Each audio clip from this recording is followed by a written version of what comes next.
Hey guys, my name is Cynthia and this is A Quiet Place where we'll talk about faith, life, and perspective. And it has been so super hard for me to do this video because I couldn't find the right lighting and I couldn't find the place, and then the video that I did do wasn't good enough because I didn't have my tripod, and so anyways, I was able to do this video. Today we're going to be talking about 5 different tips on how to reconnect with God. So many of you will be surprised that even though we're in the quarantine and we feel like we're supposed to have all this time in the world for us to do things, we're supposed to get closer to God, we're supposed to have a great relationship, we're supposed to be spending time with our kids, right?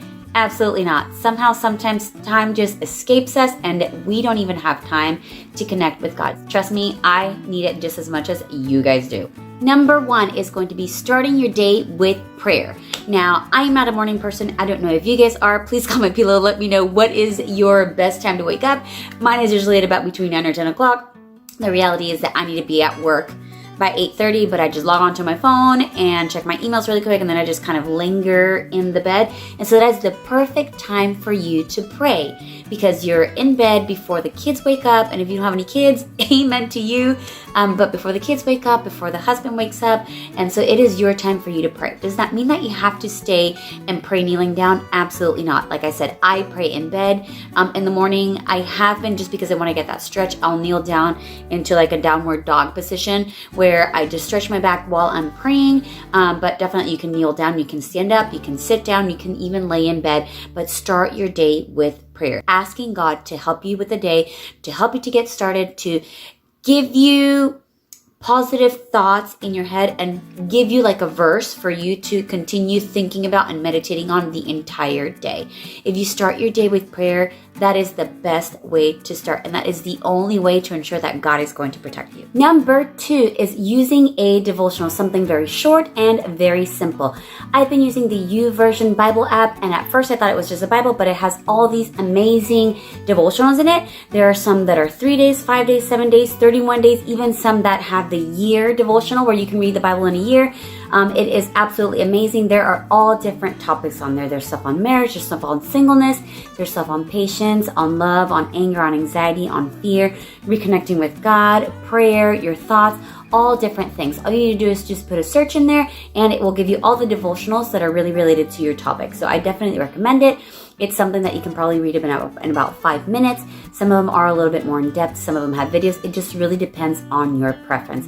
If you guys aren't wanting to go on your phone, because I know how distracting it is to want to get on Instagram and social media, maybe check your YouTube account or your emails and start your workday, totally agree.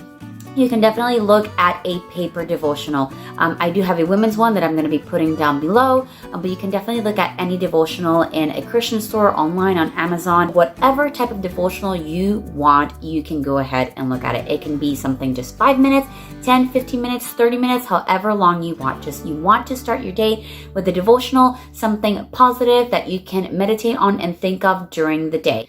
Another thing, if you don't want to do a devotional, or if you don't have one, or if you just don't like being on your phone and looking at the app, you can definitely look at the Bible and look up a verse that you want. So definitely read a chapter a day.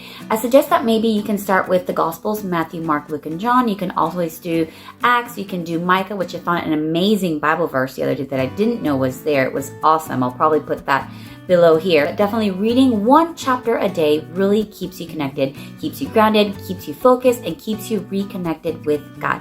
If you feel that you are being forced, or that you are like, it's just a burden, or you just don't want to read the Bible, you don't want to read the devotional, you don't want to pray, definitely start with something that interests you. I know that before I got married to my husband, 1 Corinthians chapter 13 was something that I continued reading and I dissected. But I remember I was like 17 and I was reading my Bible all the time. Stuff on love, on marriage, on equally yoked, just things like that. So definitely look up a verse or a book that you feel really relates to the situation that you're going through and start reading that chapter. For those of you that don't like reading the Bible actually in paper, you can definitely use the Bible app Blue Letter Bible, which is amazing. I thought that the YouVersion Bible was amazing. This one is just as amazing. It really doesn't have devotionals in it, but it is a true Bible. And I love it because it has the narrated version and it has the dramatized narration, which I absolutely love because it is like you are hearing a movie. When women are talking, then like a woman's voice comes on, which is really, really awesome. And somebody is not talking like this monotone all the time throughout the whole Bible reading. And so if you're like me and you have ADHD and you just cannot focus when somebody is reading with that monotone, definitely check out the Blue Letter Bible app. And I'm going to put that in the link below as well. But I will warn you that once you start listening to it, you may want to go ahead and keep reading. And then by the time you know it, it's like 12 o'clock in the morning and you need to go to sleep. Another thing for those of you that just don't like the phone, you don't like reading, but you still want to listen to it, it is something that you can probably find at Walmart or any Christian store. My grandfather gave it to me just because it was English and he prefers to read in Spanish. It is called the Wonder Bible, and it is like this small little cassette looking thing. It has numbers on it. It has a fast forward, a rewind, and a play, and you can definitely put it to the setting of whatever book and chapter and verse that you want and continue reading from there. So there's 3 different ways that you can definitely read your Bible. There is no excuses, guys. We have to get in the Word. Number 4 is take God with you wherever you go. And you can definitely do this with the 3 that we mentioned before, with prayer, with your devotional, and with reading your Bible. But taking God wherever you go means when you're in the bathroom, when you're doing groceries, when you're at the gym, when you're working, when you're in the car, when you're with the kids, when you're cooking, when you're cleaning the lawn, when you're vacuuming your house, when you're mopping, when you're making the beds, when you're washing the clothes. You get the idea. Making sure that you take God wherever you go.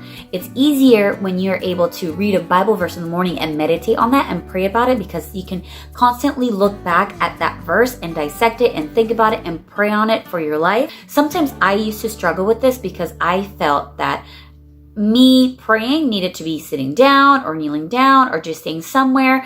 But in reality, when I talk to God all day, like if he's my friend, he's just my companion, he's sitting, my son says, "You're not alone, you're in the car and Jesus is in the car with you." Yes, he is, and he wears his seatbelt. Definitely just making sure that we see God as a friend, as a person, as a true being versus this imaginary or this kind of vapor thing really makes him real to you and really confirms his presence and his relationship with you. So definitely taking God with you wherever you go. Throw out that idea, that false notion that you have to pray to get connected with God. Yes, you do, but you can talk to him and he is willing to listen. All he wants to do is just talk to you, whether you're kneeling, praying, standing up, sitting down, whatever position you want to talk to God. He is there waiting, anxiously waiting for you to tell him about your day, for you to tell him what's wrong, for you to tell him what went good, for you to sing praises to him, for you to tell him your worries, anything you have in your heart. If you feel like you can't tell anybody, you can always tell God. So that is the number 1 way we can always stay connected with God. And the 5th thing is asking God to help you. None of this is possible through our own strength. We need to ask God to help us. Lord, allow me to feel your presence today. Allow me to have the desire to be with you. Lord, I don't feel motivated today. I don't want to read my Bible, but give me that desire, that passion, that love for your word, for your grace, to have a relationship with you, and he will do it. Does that mean that it's going to happen from one day to the next for everybody? Probably not.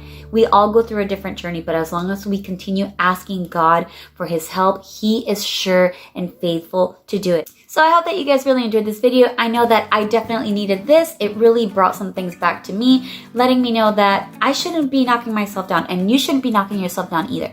It is chaotic out there. It is crazy. We have 1,000,001 things that we need to do, we need to talk about, and we need to think about. We just need to relax and know that it's just little baby steps, praying, maybe reading our devotional, reading our Bible, and just asking God to be with us wherever we go and asking him to help us in everything we do. And you will see it's going to get a lot easier, and your prayer times are going to get longer, and it's going to be so much more easier, and it's going to come naturally. And so I'm praying that for myself, and I'm also praying that for you guys. I pray that you guys also share this with somebody that you may think needs it. If you liked it, please give it a thumbs up. YouTube really loves it when we support each other. Please make sure that you comment below what you thought about the video. I hope that you guys have a great day. Be safe. Make sure you wear your masks, and till the next time.